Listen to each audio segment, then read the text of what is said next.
আসসালামু আলাইকুম প্রিয় বন্ধুরা, কেমন আছেন আপনারা? আলহামদুলিল্লাহ আমি ভালো আছি, নিশ্চয়ই আপনারাও ভালো আছেন।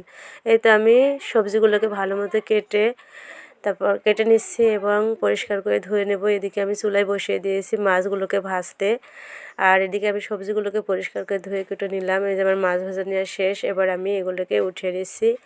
এরপর আমি প্যানে দিয়ে দিয়েছি এই তো সাধারণ সব প্রতিদিনের রান্না মশলাগুলি, যেরকম ঝাল, পেঁয়াজ, রসুন, জিরা, ধনিয়া বাটা দিয়ে আমি এবার সবজিগুলোকে কষিয়ে নেব।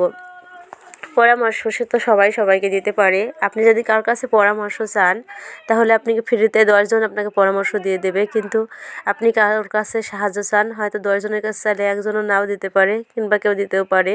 পরামর্শ এমনই একটা বিষয়, সবাই সবাইকে খুব ভালো মতো দিতে পারে। আর গ্রামে তো এর কোনো তুলনাই নেই, সবাই নিজের থেকে অন্যকে নিয়েই বেশি পড়ে থাকে। এটাই গ্রামের নিয়ম। আমি জানি না শহরের মানুষগুলি কেমন হয়, কিন্তু গ্রামের সবাই অবশ্য একরকম হয় না। কিছু কিছু মানুষগুলি আছে যারা এরকম হয়। আমি আজ কয়েকদিন যাব দু একটা কমেন্ট করলে কমেন্টে ব্লক খাচ্ছি, তাই আমি আমার আপুদের ভাইয়াদের কমেন্ট করতে পারছি না। সরি আপু ভাইয়ারা, আপনারা অবশ্যই সাপোর্ট করবেন আমাকে, আমিও আপনাদের সাপোর্ট করব। আমি সবাইকেই কমেন্ট করার চেষ্টা করি, কিন্তু কমেন্টে ব্লক থাকার কারণে আমি আপুদের ভাইয়াদের মানে কমেন্ট করতে পারছি না। খুবই খারাপ লাগছে, দু একটা ভিডিওতেই কমেন্ট করলেই আমি কেন জানি ব্লক হয়ে যাচ্ছি। আমি বুঝতে পারছি না কেন এমন হচ্ছে।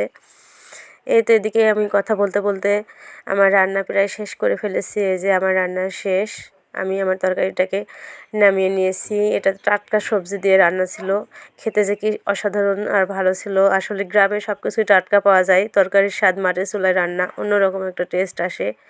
সবাই হয়তো খেয়েছেন মাটির চুলার রান্না আর গ্যাসের চুলার রান্না 100% মানে তোলতফাত। মাটির চুলার রান্না খেতে খুবই ভালো লাগে, আমার বাড়ির সকলেই খুবই পছন্দ করে। সবাই ভালো থাকবেন। আজকের ভিডিও পর্যন্তই। আল্লাহ হাফেজ।